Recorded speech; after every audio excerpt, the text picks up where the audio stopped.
Bismillahirrahmanirrahim. Assalamualaikum warahmatullahi wabarakatuh. Bersama lagi kita di dalam edisi khas bersama dengan tim Lubnan. Kali ini saya bawa lagi dua tetamu jemputan yang baru. Kalau tempoh hari kita bawa Tuan Jibril dengan Tuan Johan.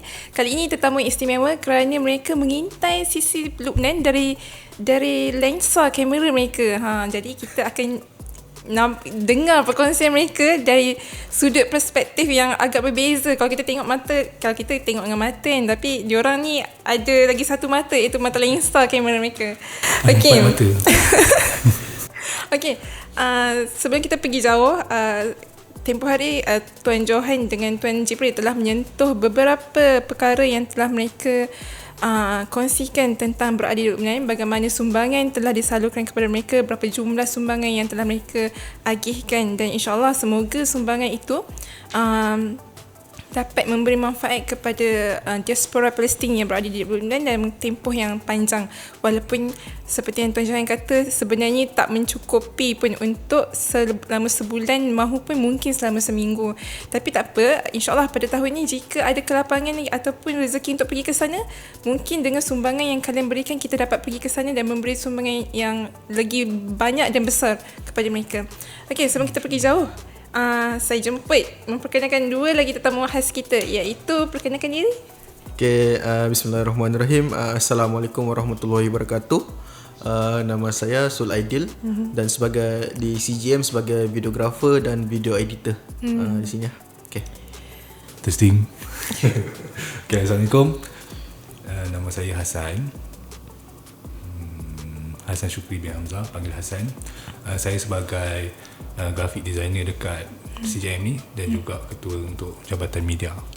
Kalau kalian nak tahu, mereka berdua ni merupakan orang penting Cinta Gaza Malaysia, kerana tanpa kehadiran mereka, kalian tak dapat orang kata gambar-gambar sumbangan penerima manfaat yang kalian telah berikan, dan mungkin juga korang akan terlepas banyak info terkini tentang Palestin. Jadi Tuan Sul Aidil dan juga Tuan Hassan, mungkin kita pergi mendalamlah tentang Lubnan ni kan. Mungkin boleh kongsikan juga pengalaman kalian berdua berada di sana. Saya yakin Tuan Hassan kali pertama berada di Lubnan, betul? Okay, mungkin boleh kongsikan pengalaman kalian berdua berada di sana. Cerita dia macam ni sebenarnya. Bismillahirrahmanirrahim. Assalamualaikum semua penonton-penonton yang saya kasihi, pendengar-pendengar yang saya kasihi. Memang ini dekat Lubnan memang adalah kali pertama saya pergi ke luar negara sebenarnya. Siapa kan sangka kan.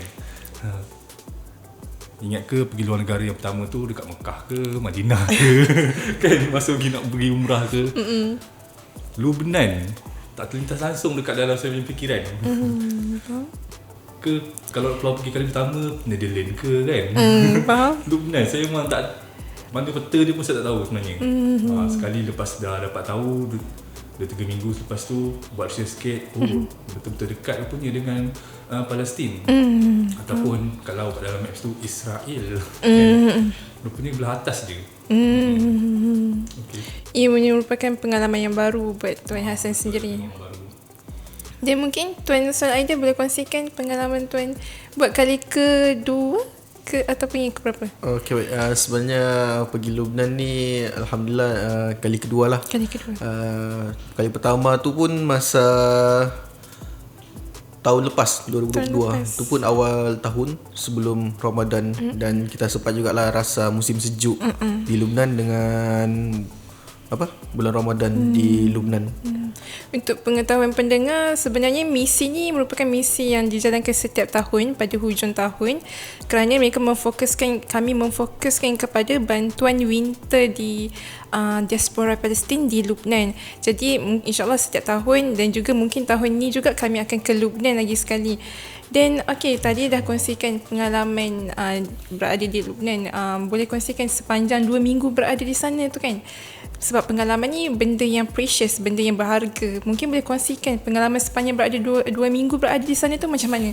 Sebab seperti dalam video yang lalu, dalam episod yang 1, Tuan Jibril dan Tuan Johan menyifatkan pengalaman mereka tu di sana adalah pengalaman yang menginsafkan, kerana keadaan mereka di sana, keadaan diaspora Palestin di sana tu sangat daif, sehingga dikatakan lebih daif berbanding negara Palestin tu sendiri. Bukan kita kata yalah, bukan nak compare, tapi nak cakap mereka tu sama-sama teruk, cuma yang lebih teruk tu adalah di Lebanon. Mungkin boleh kongsikan daripada pandangan kalian sendiri. Sebenarnya masa mula-mula nak sampai tu, dia beza tau. First time sampai dengan second time sampai. Okay. Bila first time sampai tu dia akan agak nervous jugalah. Yalah, sebab kita ada dengar macam-macam sebelum sampai tu. Cakap ada yang kena report lah, ada yang kena hantar balik, macam-macam hal lah. Lagi-lagi orang Malaysia kan, yang NGO. So benda paling yang sensitif bila kita mention pasal Palestin lah. Palestin. Sebut Palestin, okay, kena jaga-jaga sikit lah. Lepas tu ini kali kedua.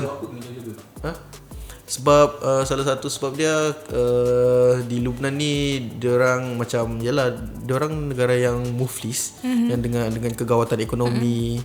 So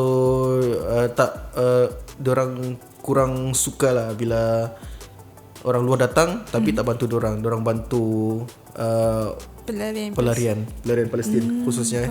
Tapi kali ni kita memang datang pun nak bantu juga sebenarnya orang Lebanon. Kita ada buat projek wakaf masjid, dan projek wakaf masjid tu merangkumi kepada penduduk Lebanon, penduduk pelarian Syria, pelarian Palestin. Semua boleh rasa manfaat itulah yang kita sediakan. So jadi reason kita masuk tu betul lah, tiada double meaning dan tak menipu lah. So reason kita masuk tu betul. So bila kali kedua tu, bila kita dah sampai, so immigration tu tak banyak tanya lah. Tak banyak tanya sangat sebab tu kan kali kedua, so tiada masalah. So apa yang kita nampak dari segi pengalaman sepanjang 2 minggu kita berada di Lebanon ni, sebenarnya memang terlintas di fikiran, bersyukurnya duduk Malaysia. Sangat bersyukur. Yalah, sebab bila kita pergi ke tempat orang ni kan, kita macam teringat pula kita punya negara sendiri, tanah kelahiran kita macam mana. Macam cakap, ni kalau aku jadi orang sini ni belum tentu aku boleh survive ni. Kalau contoh lah kan, kita fikir kalau aku jadi orang Lebanon ni belum tentu aku boleh survive. Yalah, sebab ada ramai pelarian, bukan setakat pelarian Syria, tapi pelarian Palestin pun ada juga. Rohingya, tapi Rohingya tu kita kurang pastilah berapa ramai. Tapi yang kita fokuskan adalah pelarian Palestin sendiri. Dan sepanjang di sana tu kita pun macam kita macam agak, yalah, kita bersyukur dan hibah jugalah bila tengok saudara-saudara se-Islam kita sendiri yang hidup macam, tak nak cakap merempat pun tak juga. Diorang ibaratkan kais pagi makan pagi, kais petang makan petang. Lagi-lagi bila musim sejuk ni, pergerakan diorang agak terhad juga sebenarnya lah. Yalah, bila mana waktu siang tu agak singkat. Pukul 8 dah baru kita nampak cahaya matahari, dan pukul 4 matahari pun dah mula terbenam. So diorang pun yalah, diorang pun kena kerah jugalah seluruh tenaga diorang pada waktu siang tu. Malam pun ada juga yang bekerja, yang berniaga. Tapi pelarian Palestin sendiri pun dia terhad jugalah. Terhad. Tadi Tuan Sul ada kongsikan yang mereka berniaga di dalam kawasan kamp penempatan dan juga kamp mereka tu kan. Boleh tak kongsikan apa yang mereka jual? Memandangkan saya pasti pergerakan mereka terhad untuk keluar daripada kamp tu mungkin terhad. Jadi apa yang mereka jual berniaga untuk meneruskan kelangsungan hidup mereka? Masa kita masuk kamp tu, ada yang berniaga makanan, berniaga pakaian, ada juga yang jual pakaian bundle. Macam kita di Malaysia juga ni lah, ada yang jual pakaian bundle, pakaian pre-love apa semua. Sama je sebenarnya. Dia macam dekat Malaysia ada dia punya kedai, pasar semua. Tapi sebabkan mereka status pelarian, mereka sebenarnya tak boleh buka perniagaan. Mereka tak boleh pun nak buka kedai dekat dalam camp tu. Tapi secara sorok lah, sebab tu lah dia tak bagi kita nak rakam apa-apa semasa dalam perjalanan kalau nampak ada kedai ke apa.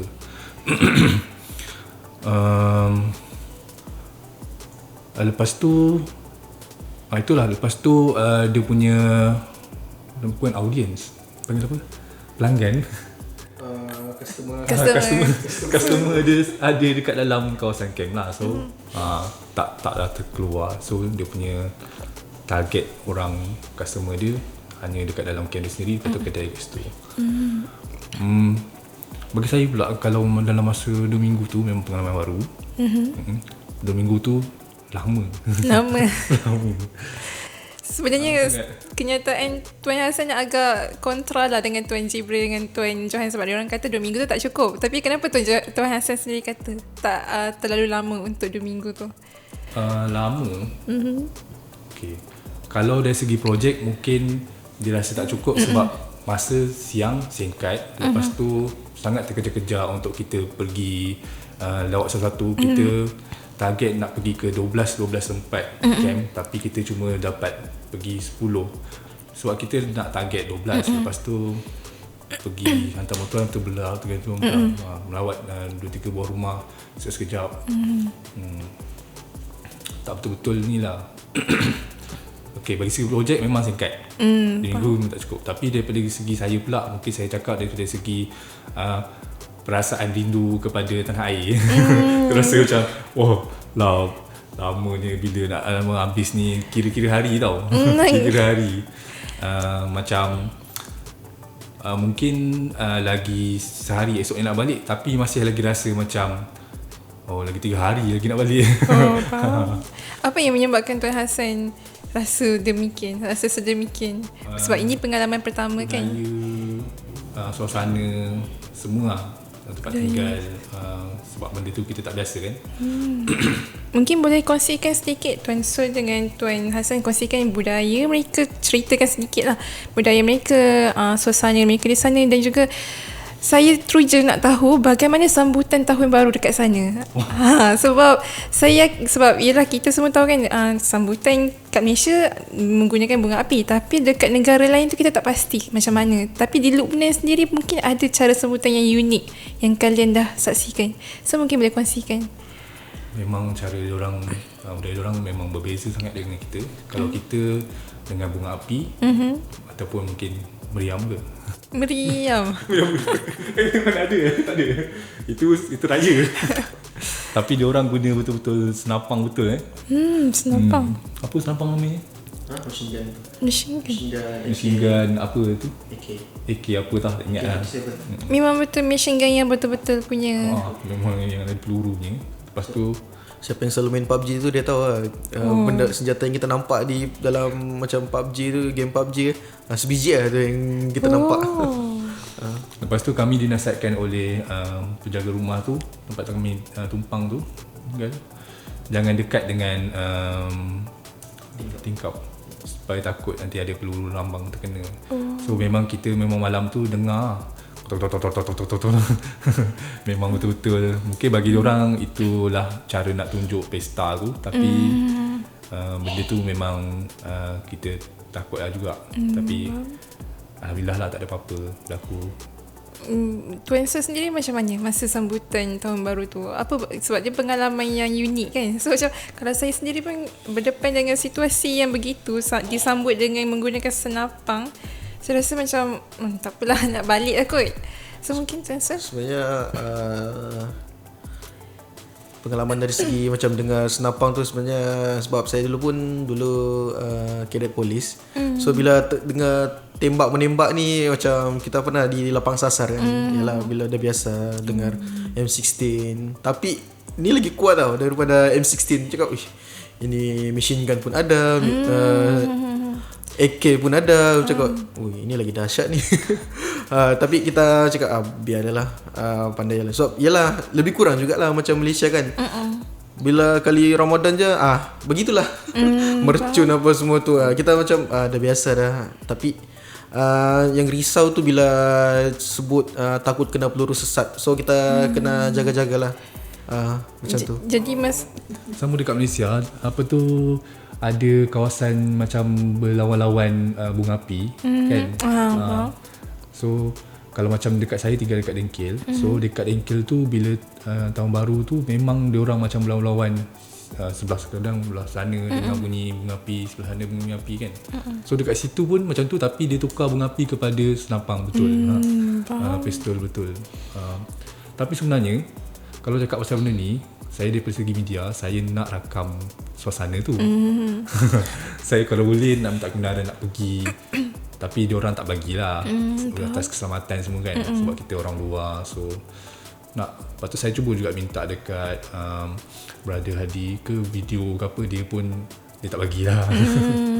Mungkin itu salah satu peraturan yang dikenakan kan. Mungkin kongsikan juga budaya mereka di sana, sebab saya yakin tak ramai orang tahu budaya dan mungkin makanan yang mereka makan. Apa yang mereka makan mesti Tuan Hassan dan Tuan Sul kena makan kan. So mungkin boleh kongsikan juga tentang berkenaan itu. Mungkin dari situ pengikut kita tahu apa yang boleh mereka bagi ataupun rasa sebagaimana kalian dah rasa kat sana. Okay, saya boleh cerita 3 perkara yang saya tak dapat lupakan, yang saya rasa memang betul-betul berbeza dengan budaya kita dekat Malaysia. Satu, ucapan salam. 2, rasa menyambut tetamu, guest tu, rasa.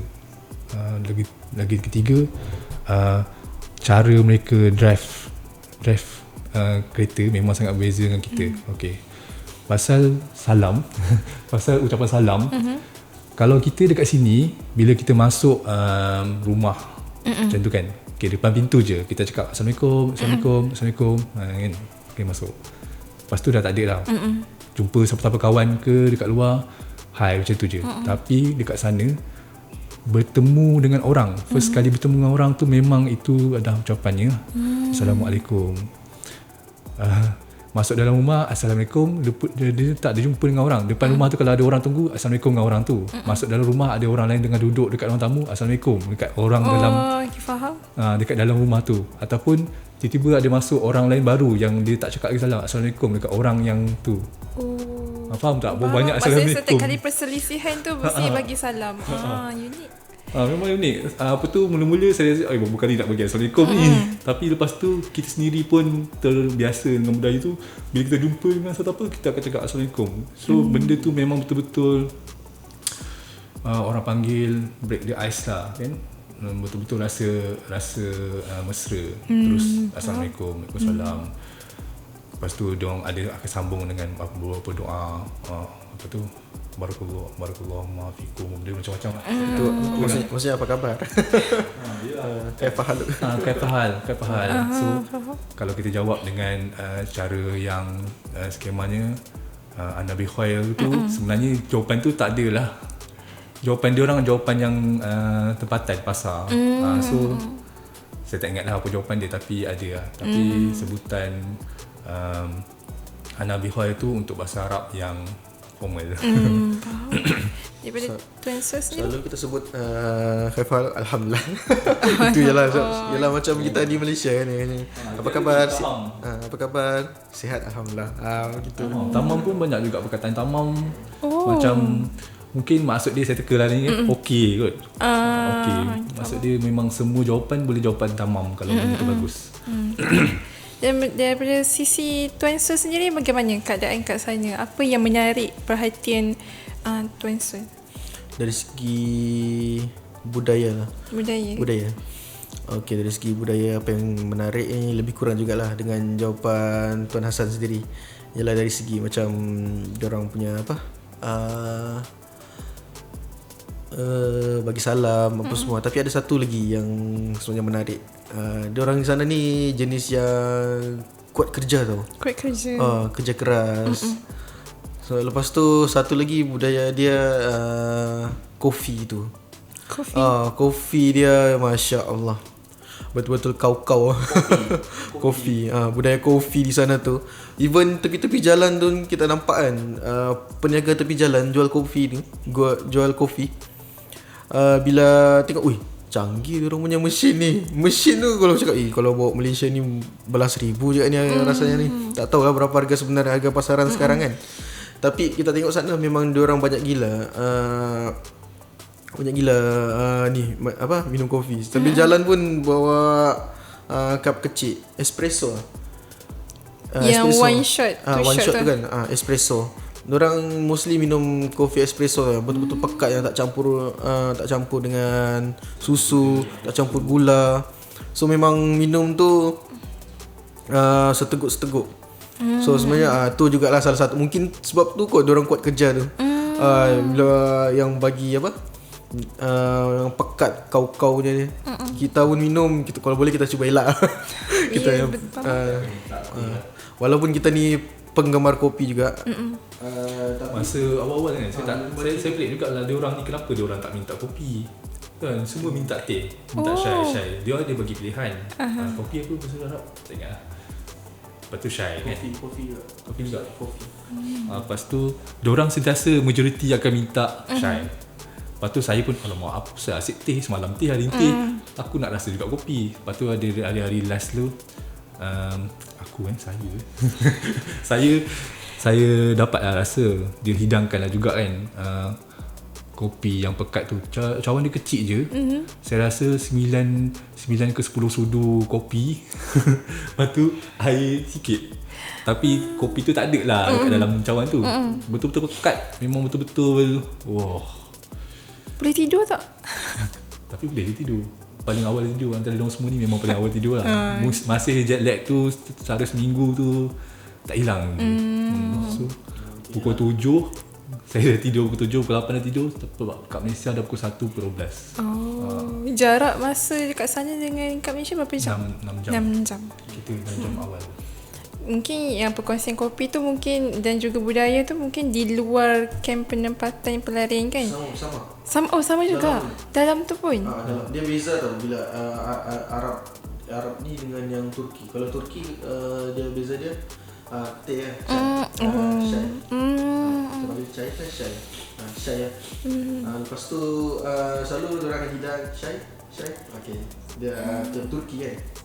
Bila kita pula di Arab ni mesti dia akan hidangkan kopi juga. Tapi dia ada option juga. Kita minta teh. Gitulah. Berdasarkan perkongsian tadi kan macam kopi ni biasanya minuman yang boleh katakan agak mewah lah untuk mereka yang pelarian Palestin. So saya keliru sikit. Mungkin cerita tu berdasarkan luar daripada kawasan pelarian.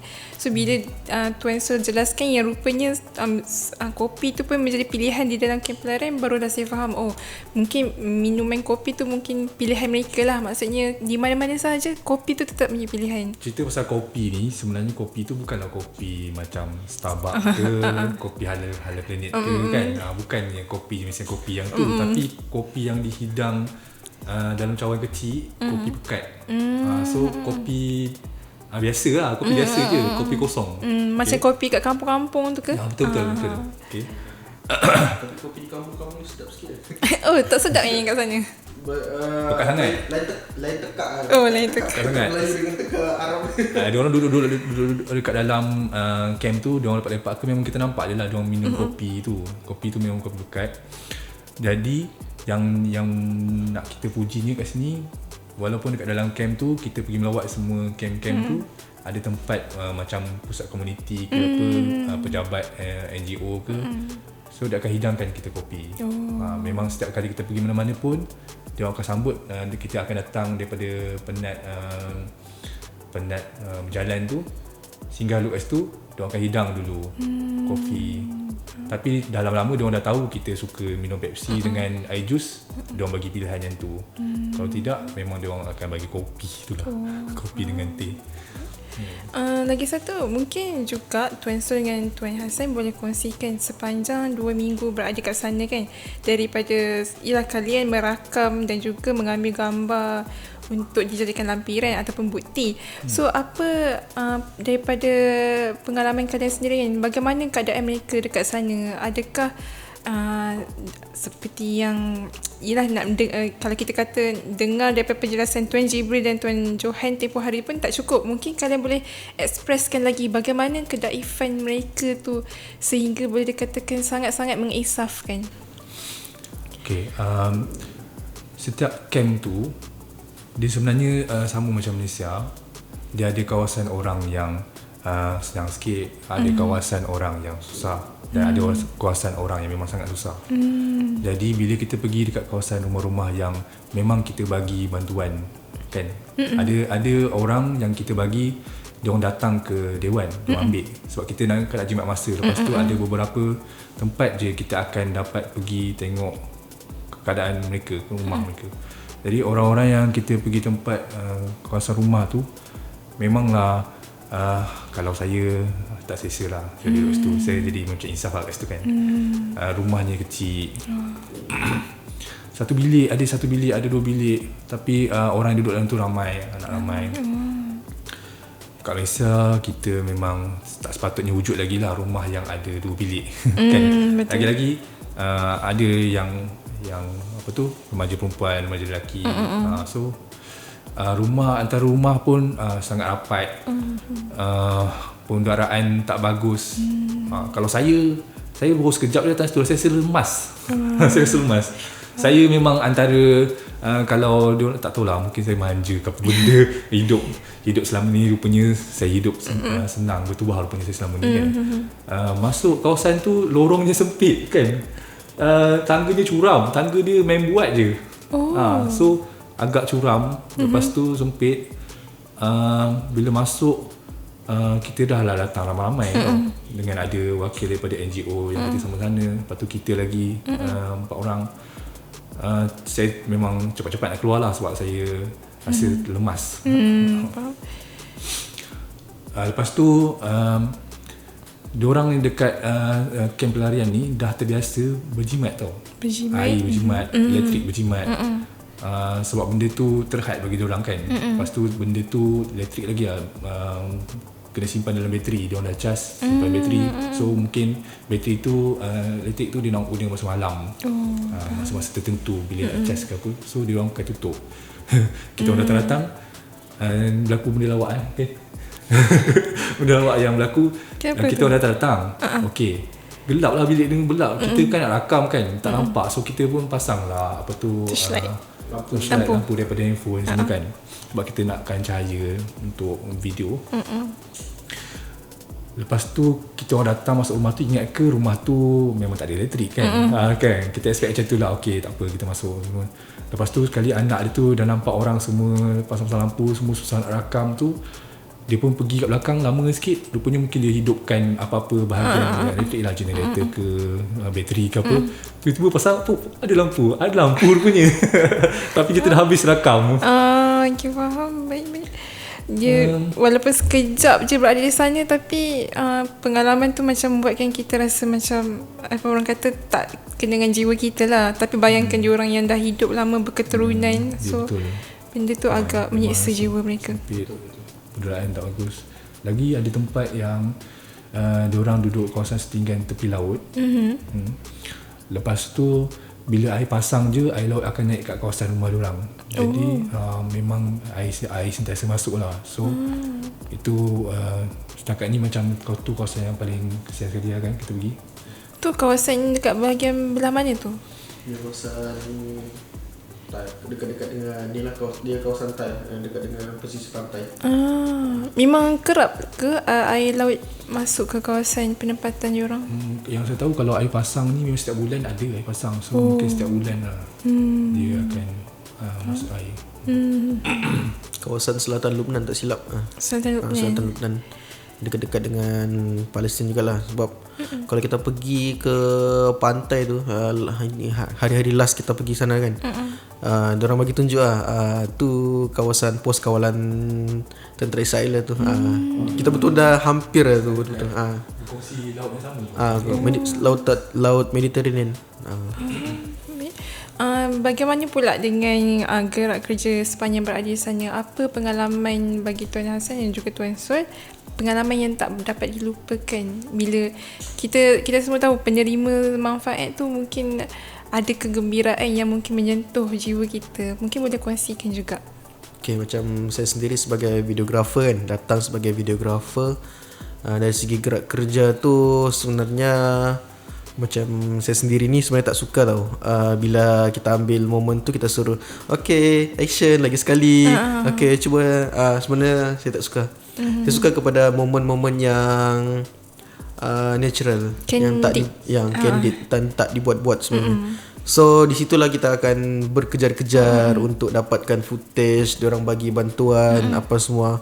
So memang tak sempat lah nak bantu tim pun untuk angkat barang pun memang sekejap ya. Tapi kita akan cuba juga usahakan untuk bantu juga tim lah. Sebab takkan nak bagi tim semua nak angkat barang kan. So kita bantu juga dari segi macam apa, angkat lah, okay, ambil footage sekejap, lepas tu tolong dorang.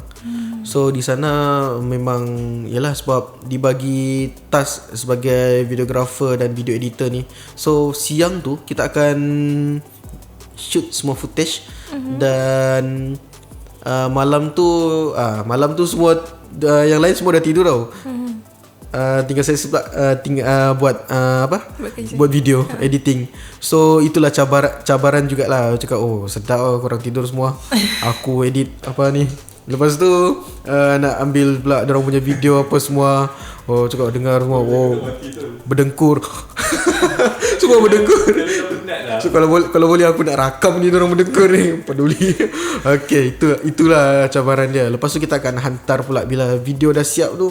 Kita akan hantar pula footage semua dah siap, dah edit apa semua, kita akan hantar pula ke tim Malaysia. Sebab kalau kita itu agak mudah sikit lah hantar satu video yang dah siap. Dia masalah bila kita nak hantar yang video raw, itu masalah untuk dorang edit sini. Sebab satu, internet adalah sangat limited, elektrik pun limited, dan banyak benda lah yang limited sebenarnya. Dan nak hantar tu pun take time juga. So memang, dan makan storage pun banyak. So tak apalah, kita edit lah di sana. Dan lepas tu kita hantar video yang dah siap, gambar yang dah edit pun untuk bagi ke tim Malaysia yang berada di sini. Dan agak mencabar juga sebab malam tu banyak kali jugalah jadi. Malam tu edit blackout pula. Sudah blackout pula. Dia tak efek kepada kerja yang edit tu tak efek efek lah. Dia akan jadi kita kena cepatkan sikit lah editing. Sebab kita dah kita pakai laptop dan banyak makan bateri jugalah. So kita kena cepat. So bila dah elektrik terputus tu, kita ada masa sejam je, maksimum sejam untuk siapkan semua benda.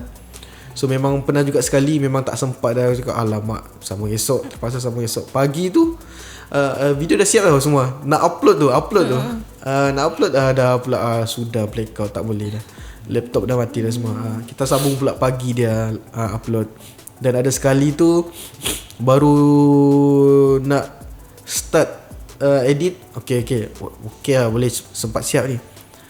Tengah upload sudah internet habis pula. Itulah antara cabaran yang kita dapat lah. Lepas tu bateri memang kena standby, sentiasa ada backup lah. Bateri pun standby, kamera, laptop memang kena full charge lah. So sebelum tinggalkan hostel tu memang kita akan charge laptop, bateri pun kita akan charge waktu malam. Dan memang akan ada backup lah. Setiap hari kita kena full. Handphone pun, power bank pun sangat-sangat membantu juga lah. Power bank untuk kita punya power source. Yalah, bila sekali tu ada internet tu dah habis lah. Bateri pun nyawa-nyawa ikan lah, terpaksa sabar menggigil lah badan. Okay, nampak tak apa struggle-nya tim media nak pastikan berita dan juga perkongsian tu disampaikan ke Malaysia. Itu yang saya katakan, kalau tanpa media ni susah orang Malaysia dapat input apa yang berlaku dekat Lubnan kat sana. Okay, tadi mungkin dah kongsikan pahit dan juga kenangan pahit, yang mana susah dapat internet, susah dapat elektrik, dan juga mungkin suasana sejuk kat sana pun mungkin tahapnya membeku, iaitu 5 hingga 6 darjah Celsius ya. Sebenarnya di waktu Kita datang tu nasib baik dia bukan betul-betul lagi musim sejuk. nasib baik lah. Dia baru nak start. Nasib baik untuk kita, tapi tak nasib baik sebab kita sebenarnya nak rakam ais tu, salji tu turun. Faham. So, tak dapat lah pula musim macam tu. Dan kali kita memang kena check betul-betul time betul-betul salji dah turun. Tapi masa tu suhu dah berapa darjah Celsius? Tapi bagi saya 11 lah juga waktu tu. bagi saya tak biasa kan, baru first time keluar. So bagi saya sejuk lah. Apa tu air mandi tu ais, bila dah elektrik tak ada, lepas tu heater pula lah tak ada kan. Heater tu banyak makan elektrik sebenarnya. So dia selalu macam cadangkan tutup lah kalau tak guna. Lepas tu bila dah mandi air sejuk tu sakit dia pula. Ya betul, saya dapat tahu yang Tuan Hassan nak mengalami sakit belakang kan. Mungkin 2 hari je betul-betul sihat. Lepas tu selepas selebihnya tu sakit belakang. Memang saya tak pernah rasa sakit belakang macam tu. Memang sampai bongkok lah sepanjang perjalanan. itu satu cabaran yang sangat-sangat. Dia kena sebenarnya nak pergi luar negara ni mental dengan fizikal tu memang kena ni lah. Salah satu sebab kadang kita punya fizikal tak kuat tau, tapi bila mental kita cakap kuat, sebab dapat okey lah kita cuba lawan. Macam saya sendiri pun jenis yang bila kat Malaysia ni macam macam malas ni lah, malas tu lah. Tapi bila sampai sana kuat pula. So kita memang ready lah sebab kita improve lah. Sebab dari first time pun pergi luar negara, pergi misi luar negara ni yang betul-betul winter tu pun Turki. 2021. Lepas tu 2022 Lubnan tu keluar second time lah. Itu pun sejuk juga. Okay, kita dah get ready lah. Okay, ni sejuk macam ni. So yang ketiga ni kita improve lagi. Kita bawa lagi baju lagi tebal lagi. Kita improve lah. Macam tu. Baik. Okay, mungkin tadi kita sebut kenangan pahit dan juga mungkin boleh kongsikan kenangan manis tak? Macam mesti ada pengalaman yang orang kata macam manis yang akan diingati sampai bila-bila lah. Macam daripada pihak Tuan Johan dengan Tuan Jibril sendiri, bagi mereka memberi itu satu kepuasan, dan bagaimana pula pihak kalian? Saya kenangan manisnya bila kita beri bantuan, lepas tu dapat kita betul-betul mesra lagi-lagi dengan anak-anak pelarian kat sana lah. Ada satu masa tu saya macam walaupun kekangan dari segi bahasa, tapi macam dapat betul-betul berborak dengan mereka. So dia tanya nama siapa, lepas tu saya tahu yang seorang tu ada nama Hassan juga. So ada 2 Hassan. Seronok lah. Lepas tu diorang betul-betul appreciate apa yang kita rakyat Malaysia bagi kat diorang. Okay. Macam saya ditugaskan kat sana untuk ambil gambar. So bila saya angkat kamera, diorang buat piece tu semua tu tau. Lepas tu bila saya turun kamera, lepas diorang akan cakap terima kasih, thank you kan. Banyak kali, sangat banyak kali diorang cakap thank you, I'm happy, walaupun kan itu general tu kan, I'm happy. Saya nak rakam apa tu dia punya reaksi tu, tapi bila saya angkat kamera dia orang buat piece balik berhenti. Itu salah satu juga cabarannya. Tapi kenangan tu saya akan ingat bila saya nak sangat bagi tahu dekat dia orang, sebab saya tak susah, mungkin saya kena belajar bahasa Arab lah lepas ni, geram juga. Apa tu saya nak sangat bagi tahu yang sebenarnya semua bantuan ni bukan saya yang bagi, sebab dia orang ingat macam saya yang bagi.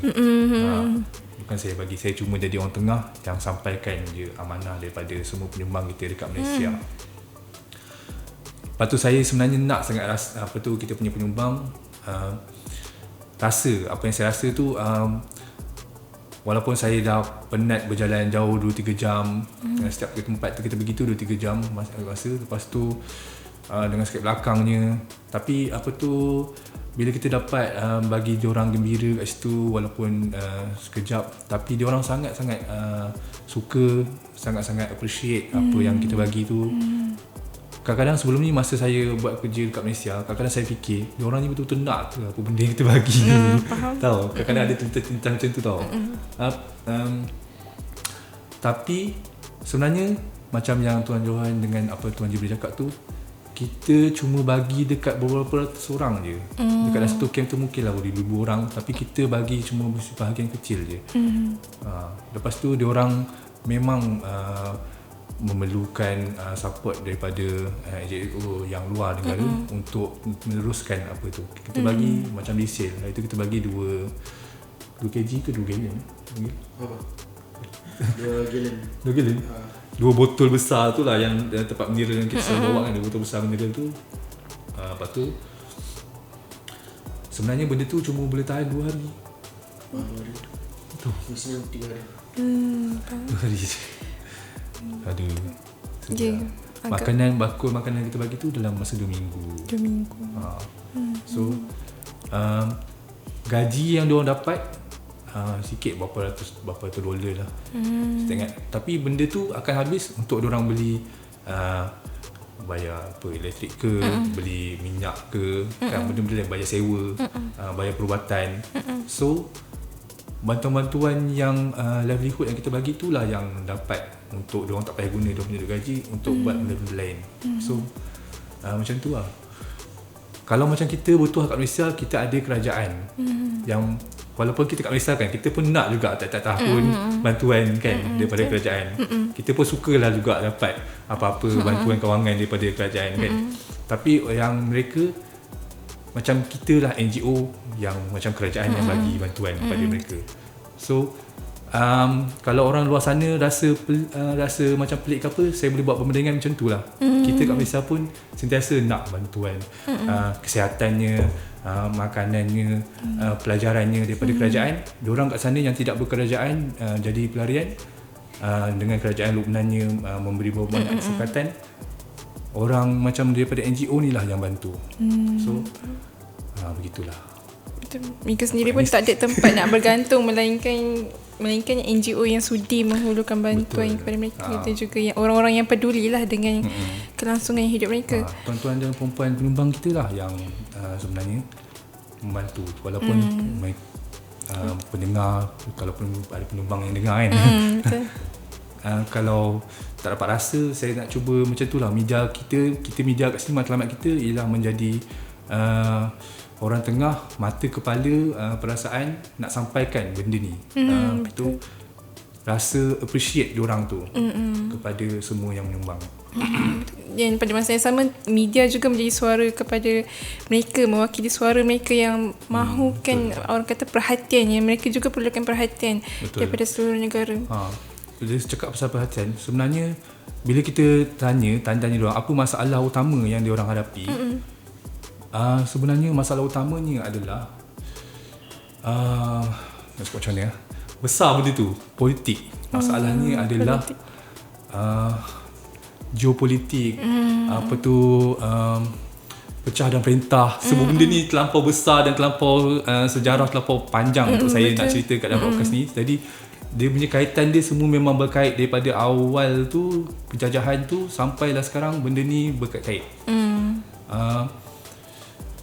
Perhatian dunia yang telah dipecah-pecahkan, perhatian dunia yang dah tak makin utamakan isu ni. Lepas tu dengan umat Islam, kalau kita nak kecilkan lagi, bangsa Arab yang dah berpecah-pecah masing-masing. Walaupun sebenarnya mereka semua bangsa Arab. Bagi saya, orang Asia, kita nampak semua sama je muka. Bahasa sama, muka sama. Apa tu, orang Lubnan pun cakap bahasa Arab, orang Palestin pun cakap bahasa Arab, orang Syria pun cakap bahasa Arab. Dekat dalam Palestin tu pun ada berpecah lagi pula puak. Benda ni kan, kalau saya dari geram ni. Itulah sebenarnya masalah utamanya. Kita kurang bersatu. Jadi kita dekat CJM ni, kita nak cuba jadi orang dapat perhatian isu ni. Kita perlu bersatu balik, umat Islam bersatu balik, umat Arab perlu bersatu balik.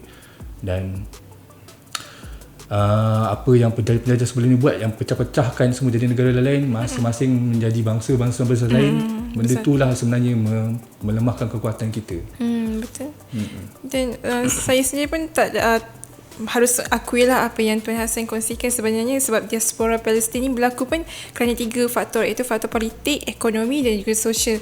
Dan kalau kita tengok kepada Palestin ni, mereka dikatakan 3 faktor itu sudah cukup menyebabkan mereka menjadi pelarian Palestin yang bertebaran ke negara-negara Arab yang lain.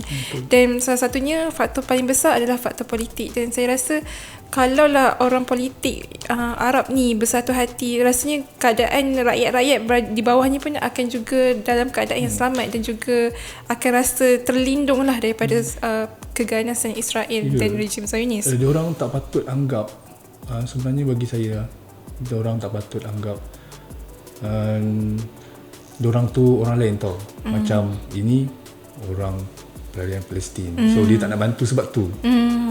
Dia dah asingkan, dia dah anggap bagi saya orang semua orang susah. Dia adalah susah. Kita perlu bantu kan. Tapi mungkin sebab ekonomi diorang nak utamakan rakyat diorang. Itulah masalahnya. Bila dia dah terpecah-pecahkan, padahal kita semua umat Islam, kita semua pun, diorang semua bercakap bahasa Arab. Itu yang menjadi isu. Jadi agak saya rasa macam pelik sikit kat sini kan. Diskriminasi tu berlaku. Betul, diskriminasi berlaku. Baik, kita pun dah berada di penghujung segmen. Mungkin sebelum kita tutup segmen kita bersama tim misi ke Lubnan, mungkin boleh kongsikan juga pesanan ataupun harapan kalian terhadap misi ini. Mungkin macam harapan, boleh kongsikan apa yang korang harapkan pada masa akan datang, dan mungkin juga boleh kongsikan pesanan ataupun nasihat kepada mereka yang berminat untuk join sukarelawan ke peringkat luar negara. Di CGM ni, bak kata Tuan Nadir, healing kami adalah melihat senyuman anak-anak pelarian ni senyum. Kita lihat saudara-saudara se-Islam kita gembira, apa yang kita bagi, apa yang kita sampaikan. Itulah harapan macam saya sendiri jugalah. Dan pesanan untuk mereka yang mahu join misi keluar negara ni, dan dengar cerita, InsyaAllah mungkin tahun ni CGM akan open kepada para penderma yang mahu turut serta lah dalam join misi ke luar negara ni. So jadi kita nak bagi tunjuk sendiri bagaimana CGM ni menghantarkan bantuan, bagaimana penerimaan penerima manfaat kita kepada penerima manfaat kita yang terima hasil sumbangan kalian. Dan itulah harapan kita. Dan dari segi persiapan mental dan fizikal, kita sebelum nak macam pergi umrah jugalah. Saya pun tak pernah pergi umrah kan, tapi kita nampak kita kena bersedialah dari segi mental dan fizikal. Anggaplah ini perjalanan kita macam pergi umrah. Tengok semua, selalu orang kita pergi luar negara ni, misi ni, dan ialah bermusafir. Kita berdoa, kita ni lagi-lagi di bumi Syam, bumi para anbiya, bumi Syam, bumi yang diberkati. So Lubnan ni antara salah satu negara yang diberkati jugalah, insyaAllah. Dan mudah-mudahan kepada ada para penderma kita yang sudi untuk join kita ke misi ke luar negara. Mungkin tidak lama ataupun mungkin lama, macam tu lah. Kita tak pasti lagi, ikut kepada perancangan daripada ni lah, macam mana kita nak open. Macam tu lah, insyaAllah. Cakap pasal diberkati, saya sebenarnya bayangkan Lubnan padang pasir tau. Oh, okey. Tapi pada mana tempat kita pergi penuh dengan pokok sebenarnya. Lagi-lagi pokok pisang banyak gila. Selolong mata memandang. Lepas tu dekat mana-mana tempat pun dia jual buah segar tu. Memang ada makanan, buah tempatan dia orang, oren, apple. Bagi kita buah tu eksport keluar negara. So sebenarnya tanah yang mereka tanah subur dekat Lubnan tu pun merupakan tanda-tanda bumi mereka adalah bumi yang diberkati. Dan saya yakin ini merupakan pengalaman yang menarik yang perlu dikongsikan kepada pemberi manfaat, kerana tanpa perkongsian ini, pemberi manfaat ataupun penderma ni, mereka tak tahu bagaimana wang mereka yang mereka telah dermakan, bagaimana dia disalurkan. Mungkin sebabnya masih lagi timbul orang kata tangkapan negatif yang mengatakan kalau aku bagi derma 100 ni dah cukup kot, tapi hakikatnya 100 tu nak bagi kepada mereka, kepada pelarian Palestin tu pun sebenarnya tak cukup jika kita convert dan juga untuk membeli keperluan asas. Baik, kita pun dah berada di penghujung segmen. Saya ucapkan terima kasih kepada Tuan Sulaidil dan juga Tuan Hassan kerana sudi berkongsi tentang pengalaman kalian sebagai tim media berada di sana, dan saya yakin benda tu bukanlah perkara yang mudah sebab ia satu pengalaman yang baru dan juga melihat satu sisi yang kita tak nak tengok dalam kalangan orang Islam tu, kita terpaksa tengok sebab benda tu adalah realiti. Dan sekurang-kurangnya itulah yang korang dah lunaskan salah satu tanggungjawab sebagai orang Islam untuk membantu orang Islam yang lain, iaitu orang Palestin sana. Baik, untuk mereka kepada pendengar dan juga pengikut Cinta Gaza Malaysia, jangan lupa untuk teruskan mendapatkan info terkini tentang Palestin melalui laman media sosial Cinta Gaza Malaysia, Facebook, Twitter, Instagram dan juga YouTube. Dan jangan lupa untuk teruskan mendengar podcast Cinta Gaza Malaysia di Spotify setiap hari, insyaAllah. Baik, itu sahaja sehingga hari ini. Jumpa lagi di lain segmen, mungkin juga dengan tetamu yang lain, insyaAllah. Bye-bye dan Assalamualaikum warahmatullahi wabarakatuh.